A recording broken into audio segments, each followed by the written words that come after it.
เมื่อหลอมโปเวลกันมะหลอจริงยิ่งแต่งอันกรังแรงและเข้มแข็งแต่เมื่อหลอมโปอำมะความจริงยิ่งแต่งอันท้อถอยและเวลกันไม่แสดงมาจริงอำเกิดเมื่อความจริงถ้าหากเกิดความจริงแต่งมาก็จริงสำเร็จและเกิดเมื่อความจริงยัดเยอะอีโลจมกนก่อนก็มุ่งตู้สิลอีจำเป็นจะต้องหลอมโปความใฝ่ฝันภาษาอังกฤษ dream we must have a dream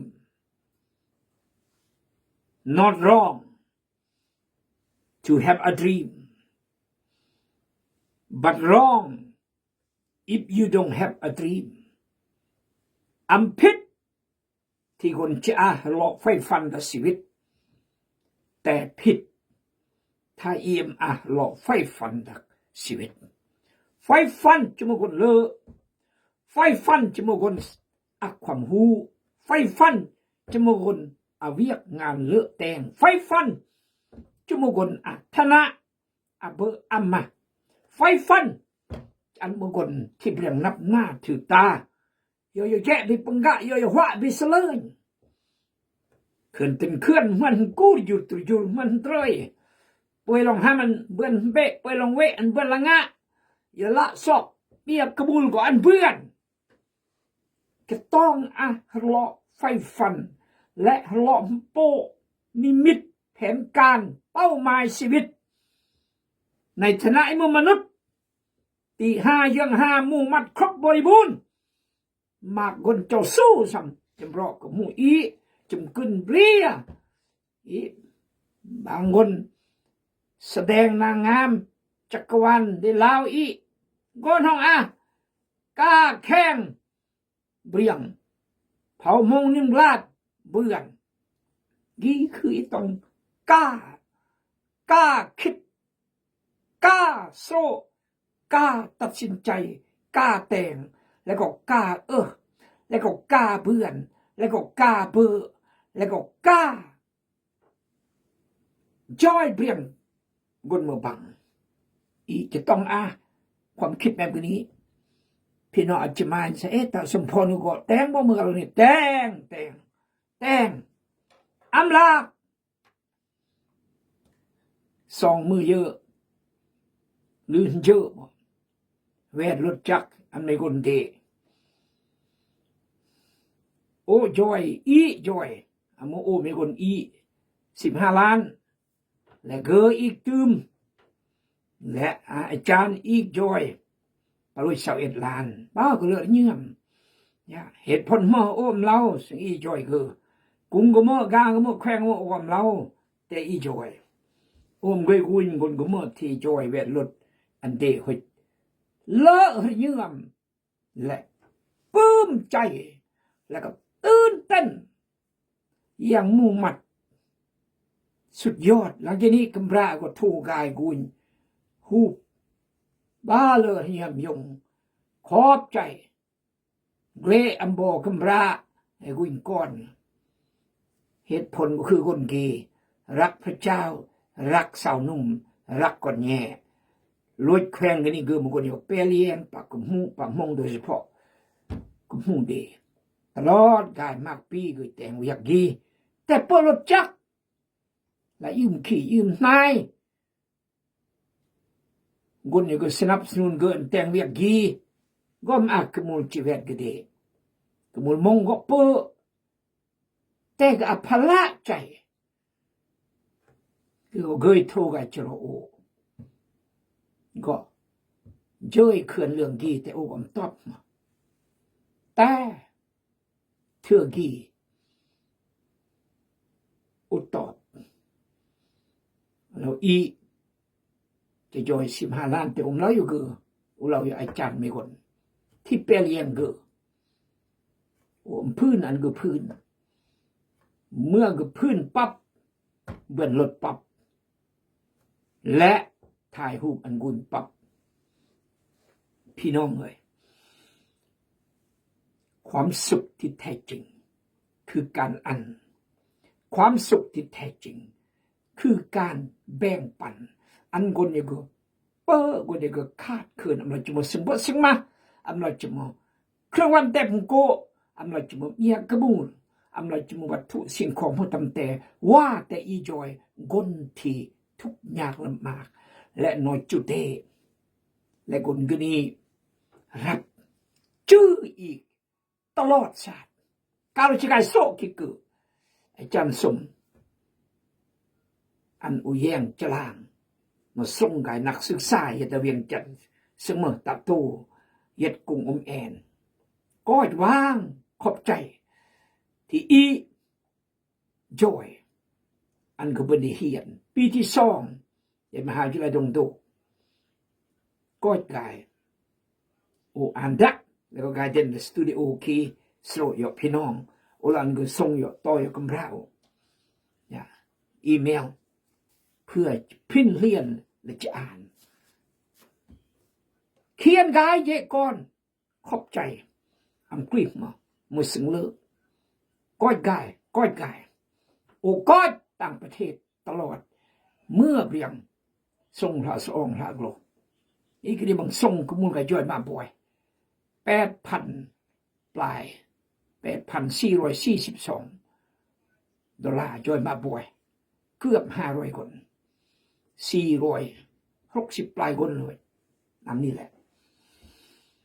ภาคอากายมาบ่อยกับมูแต่คนต่างประเทศรักและจอยอีเดรักบ่มาอียงอีแต่โนอำคุยมาบ่อยนี่แต่รักสุดยอดสุดยอดพี่น้องนี่คือรถท่าทายโอครอสมาเลอร์จำนวนก่อนกุมุนตุสิเลียดยิ้มอ่อนยิ้มแห้งยิ้มมุกยิ้มกองยิ้มลงยิ้มมือต่างยิ้มกลางยิ้มกุงขอพระเจ้าอวยพรอันก่อนกุมุนตุสิเลียดจำนวนลำเบอเลอใหญ่รักษาสุขภาพอันเลือกอมอันมากตะเบือพี่เบือเกมเบ้งแล้วก็ตะเบือแป้งนัวมากเบ้งแล้วก็ต้องตะเลือกบูดตะเบือมันเบลือพวกอีทำลายลอยอีพอมากบัดอีทำลายอีเองเลอะกว่าเรียงโดยการเบอการมาอำระมัดระวังสิอำเพียงพอเบอสังมาอำเพียงพอวิตามินอำเพียงพอสารอาหารอำเพียงพอผักพรอำเพียงพอแตงเวียกนักหลังจากนี้สุบเกิดพยาธิเอาละได้กระมูลติดทรักติดลำบูติดเชื่องติดประเตะแต่คนสิกว่าหานเพราะมาอีอัมรักษาลออีปล่อยอันลออีแต่งตามตนออีจูเบอร์อีอันแต่งตามสุขภาพอีต้องการอีแต่งตามตนออีต้องการแต่สุขภาพอีก็หนึ่งสักกนี่ก็เลิศแต่ก็ห้ามอำเพื่อนเพราะตนออีจูเบอร์อีคือหล่อนำตักเตือนได้โอในฐานะอายุ70 ปีและรับใช้พระเจ้า47 ปีขอพระเจ้าอวยพรโดยจำนวนขอบใจบอกกดแชร์กดไลค์และคอมเมนต์ขอบใจที่บอกอย่างรายการขอพระเจ้าทรงนำอีกกำลังเฮียนเรื่องโยเซฟกำลังแต่งอันฮลอมโปเกิดมาความจริงโดยการคู่ตายบ้ามานักสืบไก่สืบสอบเนมประเทศอียิปต์ด้วยความอ่อนแอมาจะเบื่อเปอเลี้ยงแกะเรื่องยาเรื่องจุดไอ้5 เรื่องสนมมานักสืบไก่แย่งความอ่อนแอเด็กประเทศอียิปต์นอกงะตรียุมกนุนตึกยากลูกลึกและอำเนินใส่ยูเซฟอยู่กับเรากันนี่มันแฮมเดมวยเดดมอดเต็ดมวยเดเตรียมจิพานเกออำเนินแพนเด็ดพระเจ้า จิกไอโรดโยเย่จิมือกีแตกตามเมื่อกับตายโยเซฟ10 คนโอจุเลยเรื่องโอจุลากเรื่องโอหัวก็นึ่มเรื่องโออย่างสั้นเรื่องโอจุปูจุวุดจุกลุยจุเที่ยงยอจุโลบจุลากจุเลยจุเห็นแก่ตัวมสัตซื้อผ่านคนก็แต่หอยกำราปะประนามเรียงก็แต่มันก็ย่ามาเรื่องโอหูแค่ร้องกิดเหมาะสนใจแต่มือจิเหมือนตายโยเซฟจิดึงต้นหน้าพระเจ้าพระเยซูคริสต์เจ้ายอดบ่อมกูอย่าบ่อมสนใจอย่าบ่ดูทุกดูหมินอย่าบ่ประนามอย่าบ่ประมาทอย่าบ่ให้ใครกนี่แหละจิบุบเพื่อนตายโยเซฟบุบแต่อำเนิงหนังสือวิวันเราดึงมาดูมัดจิกุนพระเจ้าดูตอนจะสรรเสริญดูกำปองจูก่อนยังก็ได้เบลียกันเถือกพระเยซูจนเราตอกตีตอกเยืองนี่ก็จิกุนพระเยซูมือนี้พระคัมภีร์บอกดึงนี้พระเยซูจะตอบโต้จึงสรอมมหาปริหิตเราเมื่อเมย์จอยเป็นเพื่อนแต่เมื่อไม่จอยแม่เพื่อนแม่แล้วถ้าก็จอยก็เพื่อนก็จอยอิ่มเพื่อนถ้าก็จอยก็เพื่อนกับหันสองอันแขนมือนี่ก็จอยอิ่มเพื่อนอีก็ทุกนรกเลยอีก็บอกกดมาบเลยโรยครอบครองอีเลยแต่พระเยซูยอมอันบังตอกจนเราเสียติจะเยืองแล้วก็เบลียทุเทือกแล้วก็ผ่านเพราะการห้านได้คือไสสนาโรยไสสนามาไสสนาความห้านและนำมนุษย์อย่าปลาจะสันเดนตัดสินเบื่อถ้าแม่อยู่บอกความจริงและอยู่แสดงความรักอยู่เนาะแม่จะตัดสินเนาะบ่ได้เหมือนคดีทุกคดีต้องผ่านตำรวจผ่านคู่แข่งย่อคู่กรหาคู่กรณีหลังจากนี้จะรออัยการ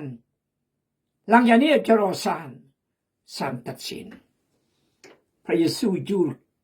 ปล่อยนอตัดสินเกือกาล95โจมตีเกือใส่ร้ายปล่อยสีและผ่านเกือแล้วถ้ากันสิทธิ์เกือจะเวรประกายเมื่อกันนี้จะไปอ่านมาตอบฉะนั้นมือมึงผ่านเกือก็จึงตอบมาพอเกือเนืองสามมือสิ่งเราแต่งอย่าโอเมื่อเราจะแต่งอย่าน้อยเองเราจะแต่งอย่าน้อยเองเหมือนโยเซฟพระเจ้าแต่งภาพโยเซฟอันกูนภาพที่พระเยซูจะตัดสินโลกีและทุกคนจะประเสริฐหน้ากับพระเยซูคริสต์เจ้าแผ่นดินสวรรค์พระเจ้าเซนเดนตัดสินมาศาสนากุมที่สอนรีแมบกีโอ้พี่น้องเอ้ย yes อำนาจฤทธิ์เดชจอยก็เพื่อนพิลาเรามีเรื่องบอกอุจจาระมีเรื่องเพื่อนนี่อุจจาระมีเพื่อนนี่พี่ซื้อเราหนึ่งพี่น้องเมมอำนาจลองเปิดไปจูอันอุรอดมือสิกีเมตรกษได้จ่อยเบื่อนเป้ทุกสิ่งเบื้องบนเบื้องถึงล่องเบออนุญาตอันเกิดเมื่อระดับโลกกีและมนุษย์เจ้านายเมื่อล่องเบออยู่ทุกสิ่งเมื่อล่องเบอเอเมนโยเซฟแต่งอันตายเนี่ยตายแล้วนึงมาและจึงเว้าต่อกันและกันว่าแม่นแล้วพวกเขาได้ฮับทุกในเวลานี้ก็ย้อนโทษกรรมที่พวกเขาได้เฮ็ดต่อน้องชายของพวกเขาเห็นว่าเราเป็นทุกข์เพียงใดเมื่อเราได้วิงวอนข้อความเมตตาแต่พวกเขาบ่ยอมฟังเสียงของเราเลยจังซั่นแหละบัดนี้กรรมจึง นำมาสนองนำมาก่อนกรรมจะนำสนองซึ่งอีแตงมาประสรลับประมาณนึงกำราอำเนึงก้อนอำเนึงยงอำเนึงมาอำเนึงแต่ให้อำเนึงเจ้าหน้าที่อำเนึงเมื่อมาอำเนึงแต่อไม่คนหนึ่งคือพระเจ้าระวังเกอคนกันนี้จะตัดสินเพราะเปิดปุ่มอารมณ์จะมองแบบกี2 โครินธ์บท 5 ข้อ 10เราดึงมาชัดเจนเลยพี่น้อง5 ข้อ 10ด้วยว่าจำเป็นที่พวกเขาทุกคนจะต้องปรากฏตัวต่อหน้าบัลลังก์พิพากษาของพระคริสต์เพื่อแต่ละคนจะได้รับสมกับการที่ตนได้เฮ็ดในห่างกายนี้แล้วแต่จะดีหรือชั่ว2 โครินธ์บท 5 ข้อ 10แล้วแต่จะดีหรือชั่วดูกันจะดึงต่อหน้าบัลลังก์องค์พระเยซูคริสต์เจ้าและให้การด้วยตนเองแล้วแต่จะดีหรือชั่วเมื่ออีนองอาชีวิตอย่างพี่น้องเลยฉะนั้นคริสเตียนจึงการอภัยมาปไถ่มาปกระล้างมาป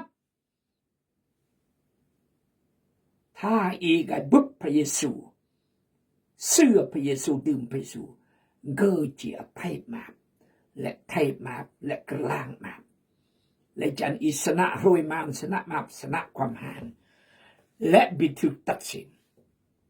กล่าเมื่อยัดดาพระเยซูคริสต์เจ้าจะไปการตัดสินหนังสือโรมบอกชัดเจนเลยบัดนี้การลงโทษจึงบ่มีแก่คนทั้งหลาย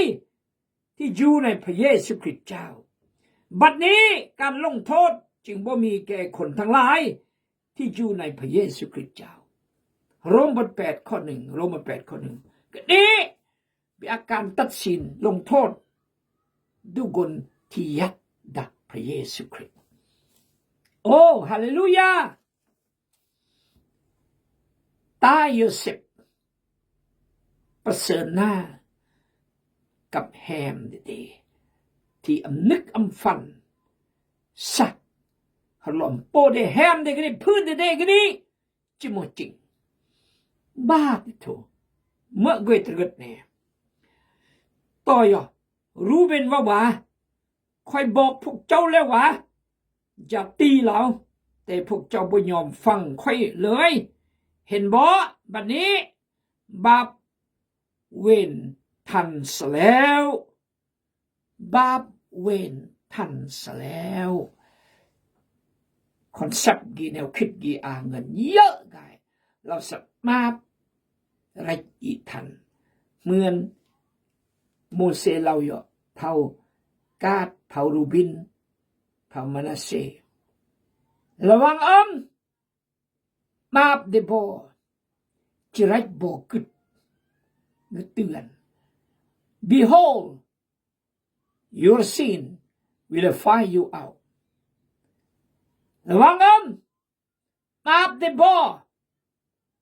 จิบุบโบSigi an i tergat enri maaf de i cibuk i môiมือจะซาลิไว้แต่โยเซฟตายบึบตอนนี้แล้วขอบคุณพระเจ้าที่นอบึบแล้วก็ถึกการอภัยและปลดปล่อยถามถึงนี้โอ้หนักหน่วงโยเซฟเข้าใจเรื่องทั้งหมดที่พวกเขาเว้ากันแต่พวกเขาบ่ฮู้ว่าเพิ่นเข้าใจได้พอโยเซฟใส่นายภาษาเว้ากับพวกเขาโยเซฟหลบหนีจากพวกเขาและไปลี้ห้องให้อยู่ผู้เดียวเมื่อเพิ่นตั้งสติอารมณ์ได้แล้วจึงกลับเข้ามาอีกและสั่งให้เอาซิเมโอนออกมาผูกไว้ ต่อหน้าต่อตาพวกเขาอยู่ในที่นั้นขอพระเจ้าอวยพรพระวจนะพระคำพระเจ้าขอพระเจ้ารับเกียรติและขอพระเจ้านูนใจคนนี้กับยังอาจจะความทุกข์กลองมองพระเยือมหรือรักษาพิษมาขอพระเจ้าทรงเปิดเผยนะเยียวยารักษานะพงษ์เลยอธิษฐานขอสติปัญญาคนเดียวขอพระเจ้ารับเกียรติเพียงผู้เดียวและยื้อพระสุขิตเจ้าอาเมนปฐมกาลบท42ข้อ25โยเซฟสั่งให้คนเอาเข้าใส่ถุงของพวกเขาจนเต็มและเอาเงินของแต่ละคนใส่ไว้ถึงเข้าในถุงนั้นคืนและเอาอาหารให้พวกเขาไปกินตามทางด้วยคนของเพิ่นก็เฮ็ดตามคำสั่งนั้นทุกประการพวกอายของโยเซฟได้พากันเอาเข้าที่ซื้อนั้นบรรทุกใส่ลังโลแล้วก็ออกเดินทางไปในบ่อนที่พักเช่าแฮมคืนแห่งหนึ่งมีคนหนึ่งในพวกเขาได้ไข้ทงเพื่อเอาเฟื่องให้โลกินลาวเลยพบเงินอยู่ในปากของทงเขาเราจึงห้องใส่พวกไอ้น้องของตนว่าใครได้เงินคืนมามันอยู่ในทงเขานี่เด้พวกเขาต่างก็ตกใจย่านกลัวจนตัวสั่นและถามกันว่าเป็นยังพระเจ้าจึงเฮ็ดกับพวกเขาเช่นนี้น้อมตระกัดรอดพระเจ้าเมื่อสิ่งใดสิ่งหนึ่งตกงกตกใจแปลกประหลาดเกิดขึ้นตระกัดรอดพระเจ้าภาษาอังกฤษน้องพวกเราคือ Oh my God Oh my God ฉะนั้นโยเซฟมอกคนใส่เดอันมอดกมูลที่นอเวดนี่เวลาใส่ดักกระสอบหัวเนาะอันเดะพอตะเนมเนาะก็ระมังวนใส่ก็แตกรถดัตรีงอลดึมไปเสื่อมแล้วกะเหียงไม่วนกะบึบโอ้ไม่ได้มองโอ้ my God พระเจ้าเอ้ยมันเกิดขึ้นมาเหตุการณ์เกิดขึ้นแต่งอันตกมกตกใจหนึ่งบางเราสนมนักสืบสอบแนมกบาลไก่สืบสอบแนมจุดอ่อนสามมอดมันสิคุกลวยสี่มอดเก้าคนไก่เปลี่ยนหมดไม่คนซิเมโอนเสคุกอูนหมดตัวประกันเลียนโบกายจะรอครอบครัวอันกายเรื่องโกงอกเบิกนี่คือตักติกแผนเดโยเซฟโอเคคอยได้เงินคืนมามันอยู่ในธงเข้านี่เด้พวกเขาต่างก็ตกใจย่านกลัวจนตัวสั่นและถามกันว่าเป็นยังพระเจ้าจึงเฮ็ดกับพวกเขาเช่นนี้เป็นยังแต่งมาพระเจ้าจึงแต่นน้อยอยู่อีมากบัดอีที่เราเรื่องเกิดแต่งมาพระเจ้าจึงแต่นน้อยอยู่อีแต่เราซะแต่งมาอันพระเจ้าเดจึงเกิดแนวหนอเราสับพระเจ้าแต่งมาแนวหนออันดีมันสะแต่งมาเลืออันพระเจ้าเดก้าวจากย่อครอนมันสะแต่งมาเลืออันพระเจ้าเดอันพระเจ้าเสียใจอันพระเจ้าเสียมัดเพราะรักรักจนได้ชีวิตแลกน้อมแลกชีวิตเดียวก่อนกับราเลยแต่ก็แลกชีวิตแลกโดยชีวิตคือแลกโดยชีวิตคือสันมันก็มาสิแต่งมันผิดพระเจ้ามีแต่เราแต่มันไปจุดแต่งก็อยู่บุบยอมเมดมือต่อยถ้าพี่น้องพลาดเสียใจยังมวยบาดรอคักสมอนเรื่องโยเซฟอาเมน